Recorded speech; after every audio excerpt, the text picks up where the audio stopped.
እኔ የ5 ሚሊዮን ብሩ ድብድብ እኔ እምቢ አላልኩም። ይሄንን እንዲያቀልኝ ነው ህዝብ የሚፈልገው። እዚህ ጋር ይወላችሁ እነሱ ራሳቸው ናቸው በጭባጫ ናቸው። የተለያየ ሀሳብ ነው የሚያመጡት። ኮንፊደንስ የላቸው። አንዴ የሆነ ሰው ይላሉ፣ የሆነ ሰው ሊገባ ነው ይላሉ፣ አንዴ እንደዚህ ነው ይላሉ፣ ያለቃቅሱብኛል። አንዴ እንትን ይላሉ። እኔ ለቢዝነሱ ዋና እኔ ነኝ። ይወላችሁ እኔ ለህዝቡ ብዬ ነው 5 ሚሊዮን ብር እሺ ያልኩት እንጂ የኔ ዋጋ 100 ሚሊዮን ብር ነው። በቃ አመ ፕሮፌሽናል አይመጥነኝም። ይሄ ልጅ ግን ለህዝቡ ብዬ እኔ እገባለሁ። በ5 ሚሊዮን ብር ተስማምቻለሁ። ህዝቡ ይወቅ። ይሄን ቪዲዮ በደንብ ሼር አድርጉት፣ ሴቭ አድርጉት፣ እያንዳንድ ጋር አስቀምጠው። እኔ በ5 ሚሊዮን ብሩ ተስማምቻለሁ። ሐሳባቸው ግን የሚቀይሩት እነሱ ናቸው። ከዚህ በኋላ ስለ ውድድሩም አንድ ቪዲዮ አልሰራም። በቃ ስንፈራረም እና የሆነ ነገር ስናደርግ ብቻ ነው የምታዩት።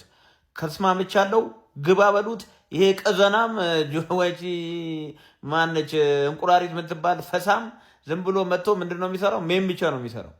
ሌላ ምንም ነገር አይችልም። የማይችል ሰው አምጥቶ የሆነ ተደበረበትና ሁሉም እንደዛ እንዳይመስል። ሪል ሚክስድ ማርሻል አርት ምን እንደሆነ አገጭ በ3 ሰከንድ አፍርሼ አሳያለሁ ማለት ነው። ሴዶ ማን እንደሆነ ያኔ እያንዳንድ ትረዳለህ። ሚክስድ ማርሻል አርትም ንጉስ እንደሆንኩ አይደለም። የኢትዮጵያ ማንም ቢመጣ አይደለም አንቺ ተራ ኩታራ ይቅርና ማንም እነ ጆን ጆንስ እነ ሐምዛ እነ ሐቢብ ቢመጡ ማጋደም እችላለሁ ማለት ነው። ይሄንን ወቅ ሐሳባችሁ እንዳቀይሩ ይወላችሁ። እኔ ለህዝቡ ብዬ ነው የተስማማውላችሁ በ5 ሚሊዮን።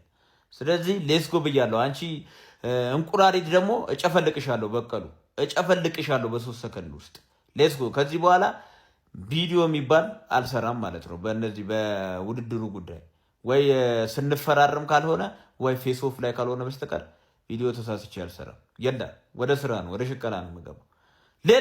ሌስጎ ብዬሻለሁ። ጠንያ ሰዎች ድብድብ ችግር የገጠሙ ይመስላል። ሴዶ ማርሻል 10 ሚሊዮን ብር ካልሰጠኝ አልነቃነቅም ብሏል።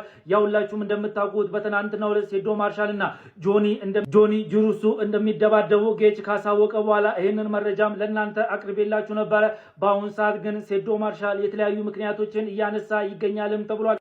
ሴዶ ማርሻል 10 ሚሊዮን ብር አካውንቴ ውስጥ ካልገባ እግሬን አላንቀሳቀስም ሲልም መናገሩን ተከትሎ ይሄ ፋይት ችግር እንደገጠመው እየተነገረ ይገኛል። ይሄንንም አያይዞ በአሁኑ ሰዓት ጆኒ እጅ አስቂኝ የሚባል ሚምም ሰርቶበታል። ገብታችሁ መመልከት ትችላላችሁ። ታች ታግ አድርጌላችኋለሁ። እስቲ እናንተ ምን ትላላችሁ? እውነት ሴዶ ማርሻል ደፍሮ በዚህ ውድድር ኬጅ ውስጥ የሚገባ ይመስላችኋል? ሀሳባችሁን ስጡበት። በዚህ ጉዳይ ላይ ተጨማሪ መረጃ የማገኝ ከሆነ ወዲያው የማሳውቃችሁ ይሆናል። ለፈጣንና ለሁለተኛ መረጃ ፎሎ ማድረግም አይዘንጋ።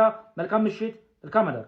ፕሮፌሽን የሚባል ነገር አለ። ከጆኒ ጋር ፋይት ማድረግ ያለበት ቢኒያም ነው ወይ ደግሞ ማስተር ሀገረ ሰላም ነው ስትሉ ሰምቻለሁ። ነገር ግን ቀጣይ ከጆኒ ጋር ፋይት የሚያደርገው ሰው ሴዶ ማርሻል መሆኑ ተወስኗል። ለአሸናፊውም 4 ሚሊዮን ለተሸናፊ 1 ሚሊዮን እንደሚሰጥ ተወስኗል እና በቀጣይ ከጆኒ ጋር ፋይት የሚያደርገው ሰው ሴዶ ማርሻል መሆኑን በተመለከተ ቅሬታ እንዳላችሁ አውቃለሁ። ፕሮፌሽን የሚባል ነገር አለ። ከጆኒ ጋር ፋይት ማድረግ ያለበት ቢኒያም ነው ወይ ደግሞ ማስተር ሀገረ ሰላም ነው ስትሉ ሰምቻለሁ። ነገር ግን ማወቅ ያለባችሁ የሚወሰነው ህዝቡ ማየት በሚፈልገው ፋይት ላይ ነው። አሁን ደግሞ ህዝቡ ማየት የሚፈልገው ጆኒ እና ሴዶ ማርሻል ነው። ስለዚህ ከ3 ወር በኋላ የሴዶ እና የጆኒ ማርሻል ቀውጢ የሆነ ፋይት ይኖራል። የሁለታቸውንም አስተያየት በቀጣይ ቪዲዮ ማቀርብላችሁ ይሆናል። ይመቻችሁ።